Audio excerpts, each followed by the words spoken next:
welcome to the Motorsport Coaching Podcast, sponsored by MotiV8 Training Management. This is a podcast where we talk to drivers and industry experts to help you maximize your performances on and off the track. Let's get started with today's show.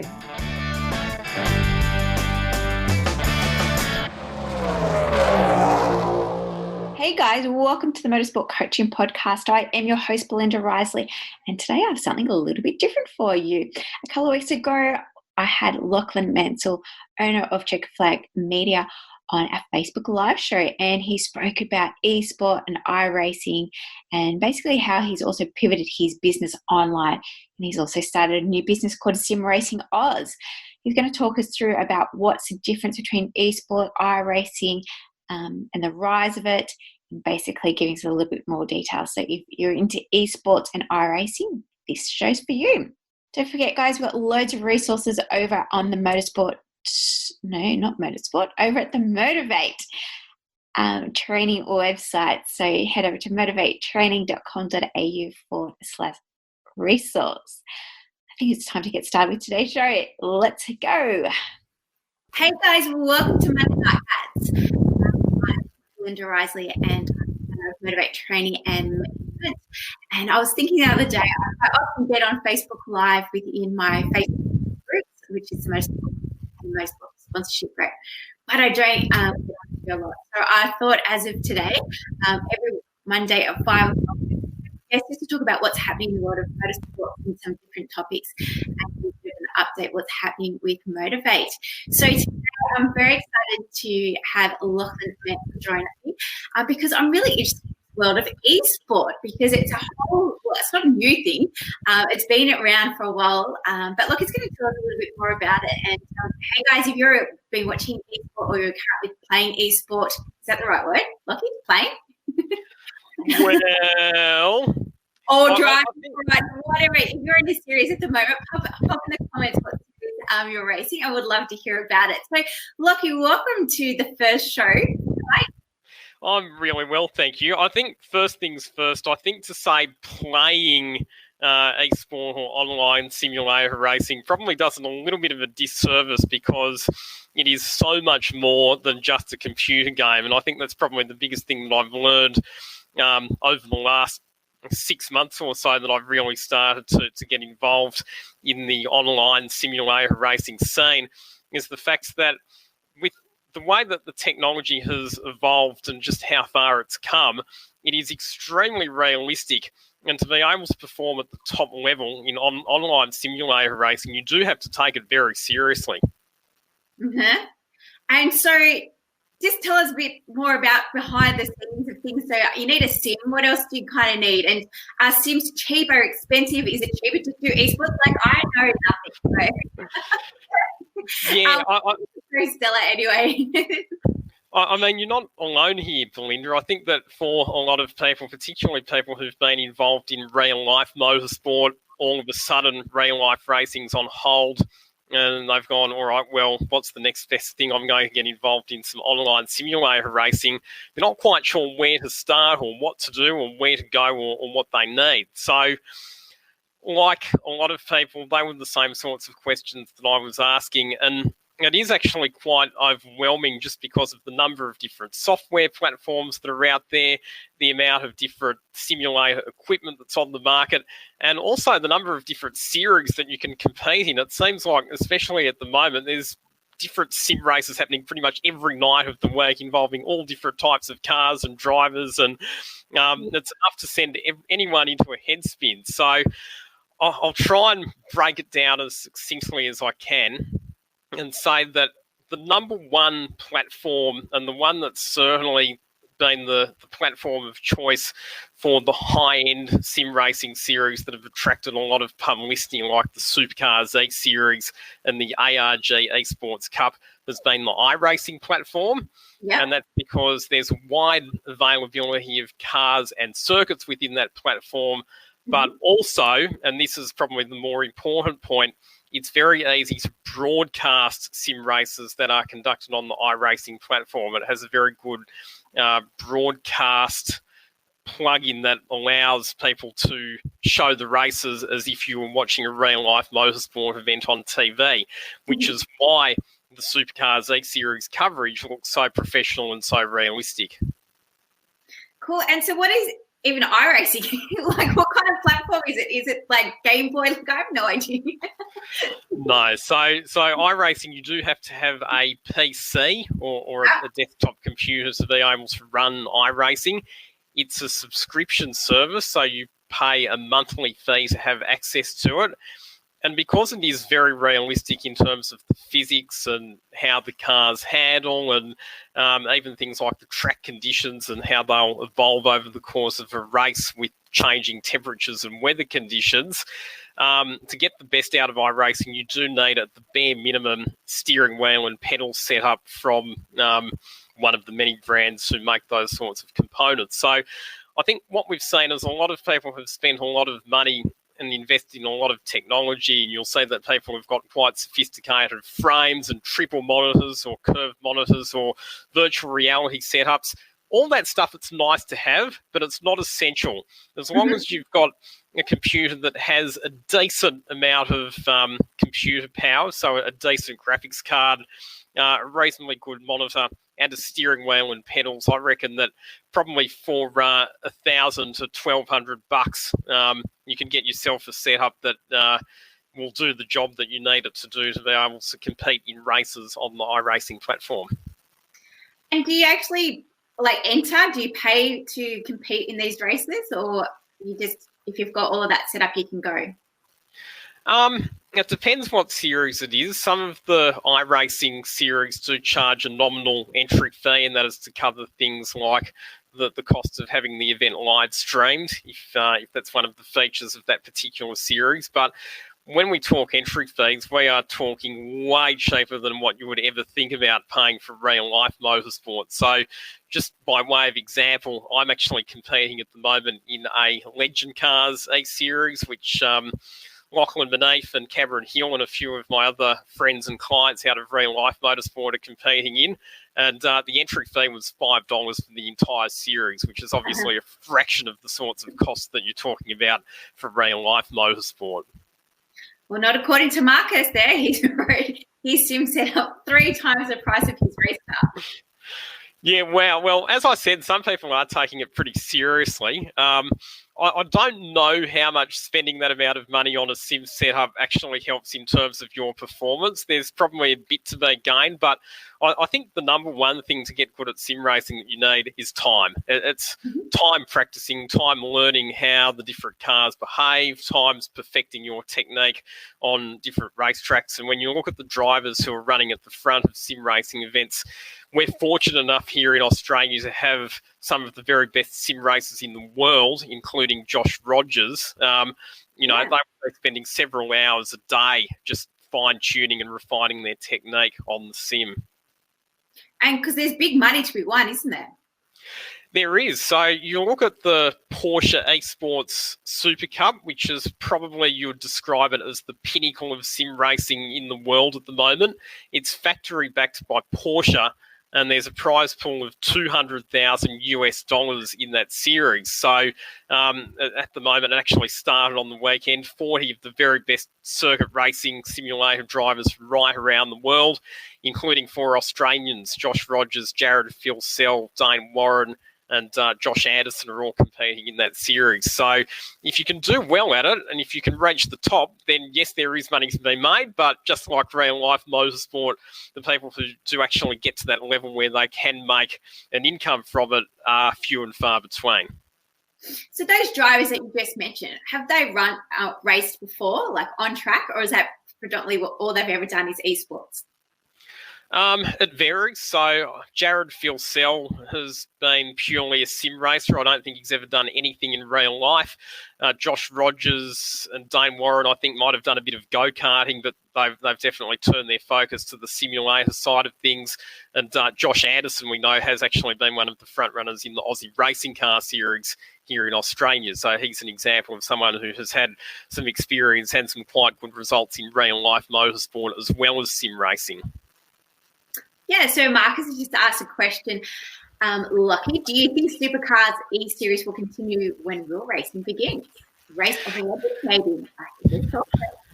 Yeah, that's a good question, Marcus. And I think that the Supercars E-Series, it will continue, but I think it'll be in a slightly different format. I have to take my hat off to what the Supercars have done with the E-Series, the quality of the broadcast, the effort that the drivers have gone to. Like when you look at some of the webcam shots of the drivers to promote their sponsors and to showcase their personalities behind the scenes has been absolutely fantastic, and it's been a great way for the series to generate content and to service those commercial partners while real life motorsport's on hold. Obviously, when real racing resumes, the focus of all of our real life circuit racing drivers is going to turn back to going racing in real life. What I will say, though, is that I think that there is an opportunity there for some of the top sim racers who've maybe faded into the background a bit at the moment, while some of those real life drivers have taken centre stage on the sim racing front to maybe get some publicity. So there's a series that is called V8 Scops, which is the V8 Supercars online Premier Series. It actually had a round last night, and it's the top level of V8 Supercar sim racing in Australia. And a lot of the drivers who run at the front of that V8 Scops series would probably beat the vast majority of the Supercars E-Series drivers. So what I'm hoping is that some of the really good sim racing competitors will be able to catapult themselves into the spotlight a bit more. And Lachy, why do you say that they would beat them? Is that because purely that's their craft and that they've had more experience in racing sims? Correct, 100%. So just by way of example, obviously in the Supercars E-Series, you've got all of the real-life drivers, but when you see those supercar drivers jump into some of the other sim racing series that are floating around, such as the Tuesday night Just Send It series, which is one of my favourites and one that I actually do the commentary for every Tuesday evening. That series, you do get a lot of the supercars drivers jumping in and competing against some of the top sim racers. And more often than not, it's the sim racers who will come out on top in those situations. Fantastic. Well, Stella just posted up there that Erebus has just announced an Erebus Academy Team E-Series. And her son Alex is registered today and invites to go to the Chosen Ones next week. So do you know much about that? Yeah, so that announcement came out today, and in fact, that's actually a joint partnership with the Just Send It series that I just mentioned. So a really good opportunity for some of the top sim racers to have the opportunity to make the progression into real-life motorsport. And we've seen that Matt Stone Racing are going to be doing something similar as well, where they're going to set up an E-Series where the winner of their series will get a test in a supercar. So I think the thing here, Belinda, is that you know, you talk about the junior development pathways for people who want to make a professional motorsport career, go-karts to Formula 4 to Toyota 86 series to Carrera Cup to Super 2 series and then to supercars. I actually think because the sim racing equipment and technology is becoming more and more realistic, that it is going to become quite a legitimate pathway into real-life motorsport. Yeah, I can see it. I'm scared because I don't want to lose people off the track because I want to keep the sport going. But I do hear what you're saying. I mean, it's been happening in Formula 1 for years, hasn't it? It has. And, you know, again, because sim racing is so much more cost effective because, yes, while you might have to invest a bit of money into a simulator setup and some software, the costs are still nowhere near as expensive as going and testing a race car. And obviously you don't have to worry about consumables like brakes and tyres in a simulator, and you don't have to worry about crash damage. So we've already seen some examples, people like Justin Ruggier and Josh Muggleton and Matt Simmons who've come out of the simulator world and been very competitive in real-life motorsport. That's going back 7, 8, 9, 10 years ago when the sim setups were nowhere near as sophisticated as what they are today. So I think we're going to see more of a convergence, not just sim racing getting more like real-life race cars, but also with the technology that's coming into real-life race cars with things like paddle shift and driver assists.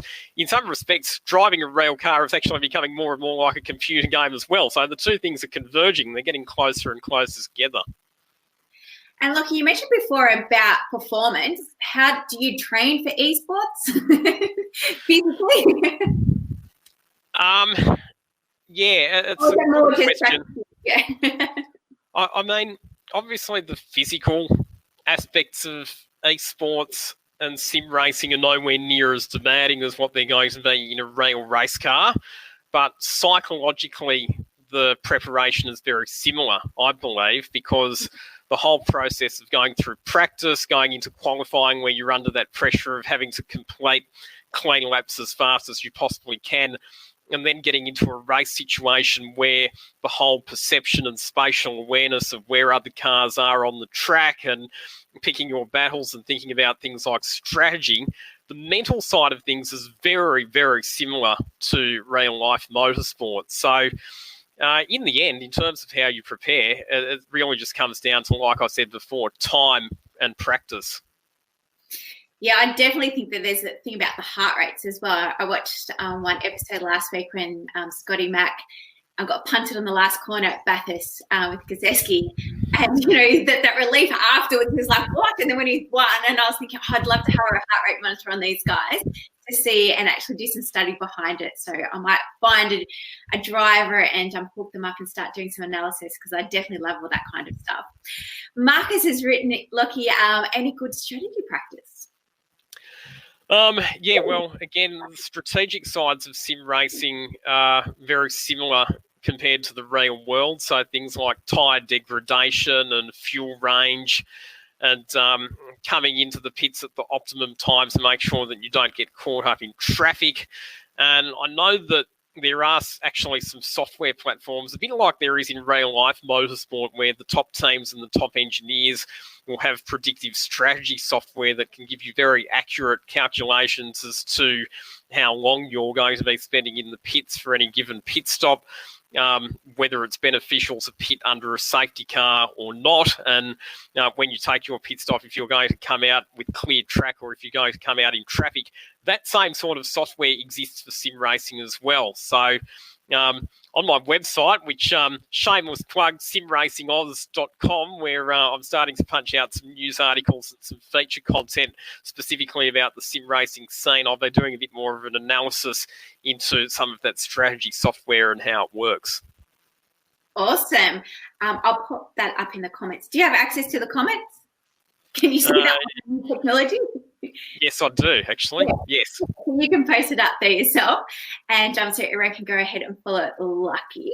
Marcus has been playing Motorsport Manager. What's that? See, there's so many. I'm so confused.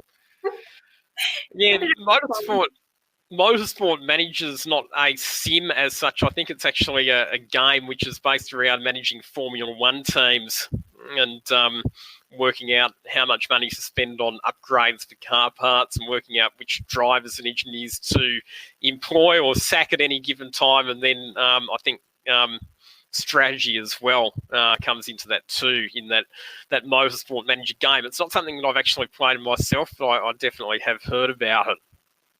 So do you think people are going to come back to the track, Lachy?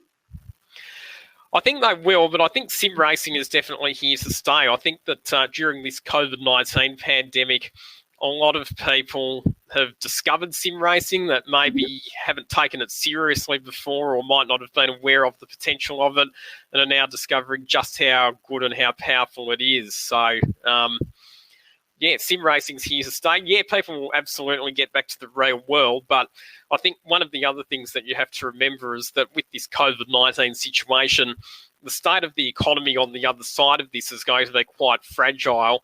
There's not necessarily going to be a huge amount of money in the economy for businesses to spend on motorsport, be it as participants or sponsors, but people will still want to find ways of achieving their competitive motorsport desires, and sim racing may well be a way of people still being able to do that on a tight budget. I see. And what are the benefits for the sponsors, or how can sponsors get involved? I knew that question was coming. I knew that 100% that would be something that you would fire at me tonight. And the sponsorship model for sim racing, it's obviously a bit different to the real world because some of the benefits that you can offer in real-life motorsport, such as passenger rides and corporate hospitality at events and that side of things.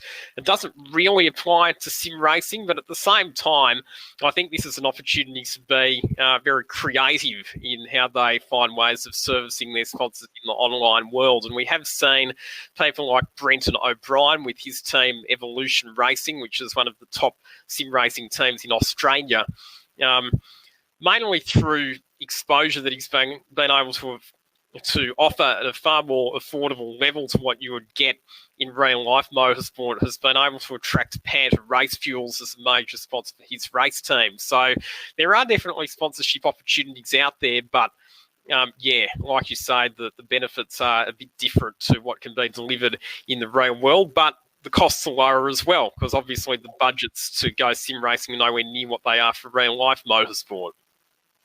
And so just talking about sponsorship, and obviously a part of that would be livery on the car. How do you design your own livery, or do you, or how does all that come about?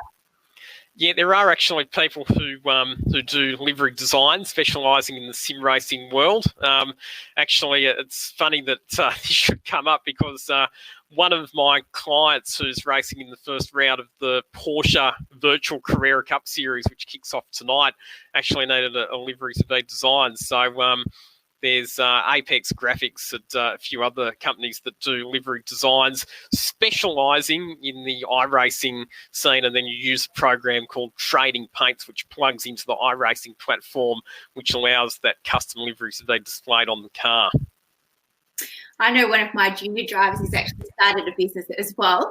I'm not sure exactly how it works, if it's just for one platform or just the series that he's racing, but I'll definitely put in his link as well. And so, Lachy, if you've got those links, again, if you've got access to the comments, feel free to add the link to your new blog or website, and all of those livery designs as well. So Brent Peters has just put up a question. So he's got a lot of drivers getting into it, have nice livery designs to support us in a new national series starting up. He'd like to know, Lachy, how can we maximise on this as a business other than just the showing off posts, example, on social media?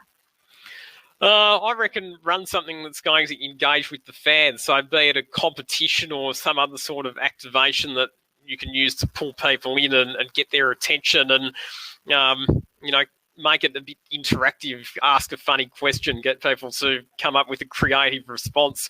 Do something like that so you're actually engaging with your audience. That would be my advice on that one. And does Twitch, what is Twitch? Is that all connected to iRacing, or is it just completely different?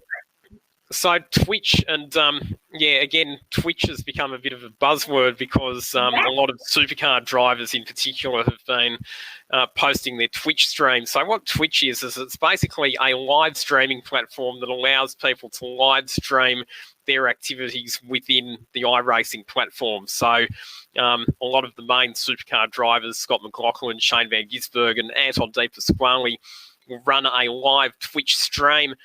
And again, it's a really powerful way of those top-level drivers being able to interact with their fans, so that fans can watch the race specifically from their point of view.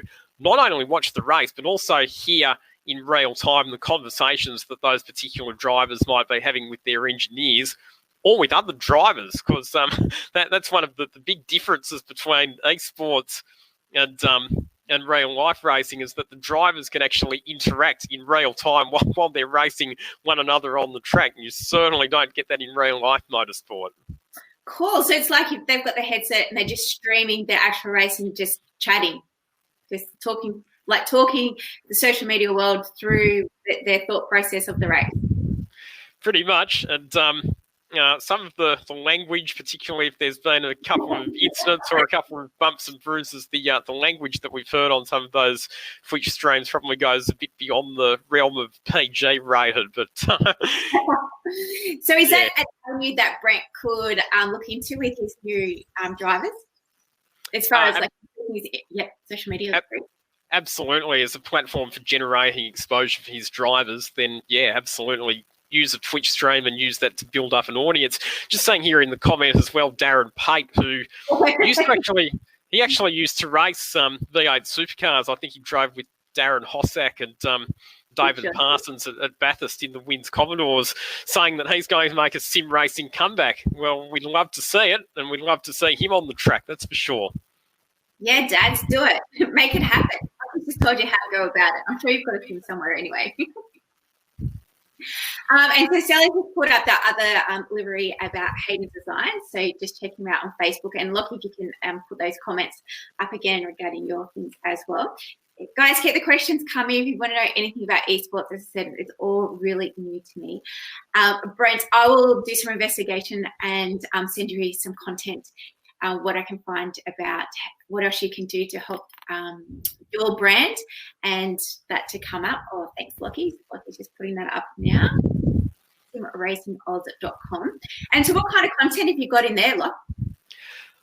So mainly focusing on feature and in-depth content that goes a bit beyond what people can see for themselves with race results and what actually happened on the track. But I think, as I mentioned at the top of the show, Belinda, one of the big things is that there's a huge amount of sim racing events out there. So just trying to give it a bit more cohesion and give people a bit more of a perspective about where the different series sit in the pecking order. So I actually did a feature article, which, again, you'll be able to find on the website, and I'll post it in the comments as well, where I've actually tried to decipher the sim racing scene. So this article, again, I've just posted the link to it, so you can go to it directly there in the comments. That'll give you a bit of a breakdown on who's who in the zoo and what all of the different series are, and where they all fit into the overall scene. But I think probably the main series to watch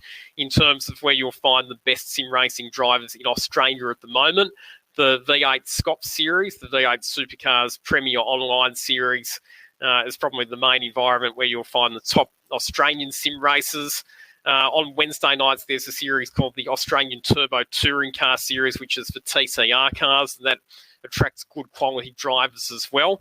But the other thing that we've seen in this COVID-19 pandemic is you've got all of these real-life racing series that have gone, well, we can't race at the moment, but how can we take our series to the online platform? So the various state XL series are now running virtual versions of their championships, except they can't use XLs because the Hyundai XL is not one of the cars that you can drive in the iRacing platform. So those series have generally been run using the TCR cars. All right, another stupid question for myself, Lachy. How do you watch these events? Yeah, good question. So the main broadcaster of sim racing in Australia is a network called SimSpeed TV, which Jay Kennedy and his team of people are the main producers. So they broadcast all of the top-level Australian sim racing events, and they've got a Facebook page and a YouTube channel as well. And again, because of the sheer amount of sim racing, they're live streaming everything pretty much every night. There'll be content that they'll be live streaming. So again, I'm just grabbing the Facebook link, and I'll post that in the comments. So you don't have to pay for it. Anyone can watch it. Correct. It's not pay to view. And again, that's one of the great things about sim racing, and one of the reasons that the viewer numbers have been so good lately, especially because people can watch it for free, and they can watch it live and online. So, yeah, again, I'll just post the link in the comments on the Facebook page so that people can know where to go. But, yeah, the SimSpeed TV network is a good place to start when it comes to watching all of these amazing sim racing events, which from an entertainment perspective, they're really good. Like, that's one of the things. You watch a sim race and the racing is often more entertaining than a real life race, because obviously crash damage is not something that people have to worry about paying for. People tend to be a little bit more enthusiastic, shall we say, with their overtaking manoeuvres, without it getting too ridiculous either. I mean, generally the driving standards and, you don't get people deliberately punting each other off, but you will still see people having a go, which is good. So there are rules. There are rules, there are driving standards, and there are penalties for people who do the wrong thing. And the iRacing platform actually has a driver rating system, and drivers who are involved in too many incidents, they will their rating will be affected by that. So that's a way of maintaining driving standards and encouraging proper behaviour and etiquette in the online racing world. Awesome. I don't think I've got any other questions. Is there anything else you want to share tonight? I think probably the other thing, probably just the final thing, is that because it is the virtual world, you can do things in sim racing, particularly with race formats that you can't do in real life. So, for example, a couple of weeks ago, there was a 4-hour endurance race at Phillip Island, which was held to raise money for bushfire victims. You know, it actually raised over $2,000, which was absolutely fantastic. And it was a race that had 2 separate classes for supercars and TCR cars. Now, I can tell you categorically and definitively that in real life, you will not see a race with both supercars and TCR cars on the racetrack at the same time at any stage in the near future. Yes. And who won? So in the end, the James Scott Ethan Grigg Gold car, which was being run by Evolution Racing, took the outright victory in the supercar class. And in the TCR class, Jackson Suzlin Harlow and young Jay Hansen, who's another up-and-coming real-life racing driver, took the win in that class. So, again, that was a good, fun race with the different cars and the different classes, and very entertaining. Fantastic. Well, thank you so much for shedding some light, Lachy, onto E-Series and iRacing platforms and sim and all of those things that are very foreign to me. But well done on setting up that new website and blog. I was just trying to find it back up again. Of course, guys, if you've got any questions, just keep popping them in, and even after Lachy will get on, I'm sure he'll be happy to go back and answer any questions. Yes, thanks, Locke. No worries. It's been my absolute pleasure. And, big thank you to some of the people behind the scenes who've helped with the formation of the Sim Racing Oz website. And, looking forward to keeping the content flowing on that website. There's certainly a lot to talk and write about. So stay tuned for all of the latest news from within the sim racing world. So now it gives you something to do during the week when you're not going to be at the racetrack, doesn't it? It certainly does. It's filled a void in terms of my workload, that's for sure. The next challenge is obviously monetizing it, but that's another story for another day. Yes, well, we'll have another chat about that later on. Anyway, thanks very much for joining us, Lachy. I'm just going to give it a little bit of an update of what's happening with MotiV8. So I'll say good night. Stay online, everybody, if you'd like to hear more. And thanks again, Lachy. Thanks, Belinda. Thank you for having me. No worries. See ya. All right, that's very exciting, guys. Hope you enjoyed that little bit of an insight. As I said, every Monday night at 5 o'clock, we're just going to be jumping on here, having really some informal chats, nothing too professional, but just about what's happening in the world of MotiV8 and also in the world of motorsports. If you don't know, today Speed Cafe started a new website themselves called networkcafe.com.au, and that is going to be a business directory open up to business providers, those who work within the motorsport industry, as well as sponsors can go on there and list their business. So it's brand new, guys. Head over to networkcafe.com.au, and again, if you work within the motorsport industry, you can register your business, and of course you can add your sponsor details. We've got lots happening this week at MotiV8 over on our Motorsport Fitness Facebook group. We've started a 5-day fruit and vegetable challenge. We thought in this time of COVID-19, everyone being locked down, that are really important is to keep our immunity up high and well. So if you want to join us, head over to the Motorsport Fitness group. If you want to know more details about what we do over there, we cover information around fitness, nutrition and mindset. Just simply putting Motorsport Fitness into the comments and I'll send you guys out a link. Of course, guys, if you've got any questions, keep putting them through and I'll bring them up onto the screen to answer them. This Wednesday night at 7 o'clock, we have a sponsorship Facebook Live over in our sponsorship Motorsport group. So again, if you're not a member of that, just put in Motorsport sponsorship and I'll send you a link. It's free. And again, over there we cover concepts like sponsorship, social media, public relations, media training, and a bit of PR. Again, every month we do the Facebook Live. We have a different guest on or a different topic. This week we're going to be talking about social media, and hence I was asking a little bit around about Twitch, and we're going to talk a little bit about TikTok and a little bit of some of those different social media platforms, because on Saturday, May the 16th, I think the date is, yes, May the 16th, at 9 a.m. I'm running a live workshop. So hopefully I was going to cover all of those platforms with you, but now working through that content, it's getting really big. So hopefully it's going to be about a 2-hour workshop. At this stage, we're going to concentrate on how to get the best out of Facebook, Instagram, and LinkedIn, as predominantly they should be the 3 major ones. Of course, you don't have to be on every platform, but you want to be on one and smashing it. So we're going to go into more details, making sure that you're utilizing each of those platforms correctly. Sorry? Give me some tips on what to do. Oh, yeah, I just did a online. Okay, sorry, didn't realise Lachy was still hanging out there. Last week on the Motorsport Coaching Podcast, I interviewed Michael Clementi. So if you haven't checked that out, head over to Apple Podcasts. It's now on Google Play as well as Spotify. So it's a fantastic story hearing his racing career to getting up to TCR in his rookie year, and what this means being in lockdown and how he's feeling. And this week coming up, we've got Sam Silvestro, who is the owner of SS Racing. What else do I have there? Oh, we're also going to start spreading some love over to Instagram. So as I said, quite heavily involved here on Facebook with Saturday's new Monday night chats. I was hoping to have someone from either South Australia or Northern Territory to talk about opening up the tracks and what that means. So hopefully next week someone from the Bend will come on board and talk about what that means. Fingers crossed. Hopefully the Bend's listening and they're going to get back in contact with me.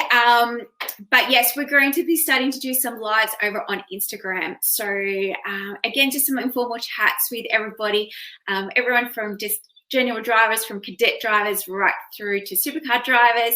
We're going to talk about people working within the industry and what COVID CV-19 has done or meant for them, and what's it look like going forward, and hopefully when we're going to get back to racing. So it's fantastic, as I said, that those 2 states have currently been open. I see that Karting Australia's got a step-by-step process, 5 stages to reopening. If you want to see that, just put in their AKA 5 stages and I'll send that out to you. What else? Well, I think that's all. If you guys want to have any specific topic that you want to discuss next week, let me know in the comments and I can see what we can do. Of course, if you are looking to do some education during this time, we do have our 2 coaching packages. We've got the Athlete Performance one where we concentrate around fitness, mindset and nutrition, and we also have our career development one, and both of those are 8-week programs. They drop every week with different content, and of course you get to work with me over the next couple of weeks. Again, guys, have a fantastic night. Hope everyone's keeping well. I'm going to start up those fitness programs again. The fitness programs are going to be held over Training for Me. So if you haven't already joined up, we've started up a new Facebook page called MotiV8 Training for Me, which is for the general public. We had lots of great response from our live workouts. We're going to start them again from next week. All right, guys. Well, that's everything for me. Our newsletter comes out tomorrow. There's going to be some more tips and tricks in that. So, again, if you want to sign up to our fortnightly newsletter, just pop newsletter and I'll send that out to you. Remember to listen to the Motorsport Coaching Podcast. And, of course, we've got those 2 free Facebook groups, Motorsport Fitness and the Motorsport Sponsorship group that you can join. You can just scroll down onto the main page, head over to groups and just select. I'll pop into the content and I'll send out some more information. If not, guys, have a fantastic night. Hope you're well. It's starting to get cold now, so I'm shivering. Take care and we'll see you next week. Bye-bye. Well, thanks everyone for listening to this week's show. I really hope you enjoyed that one as much as I did. Now, remember, all the show notes with the links and the specials mentioned in today's show are available over at MotiV8Training.com.au. If you haven't already, I'd really appreciate it if you could head to iTunes or Stitcher, type in Motorsport Coaching, subscribe, and leave us a review. Each week, I'll read them out and you'll go into monthly draw to win a fantastic prize. If you have any questions or comments, please email us at MotiV8Training.com.au or head over to our Facebook page at MotiV8T. Until next time, take care.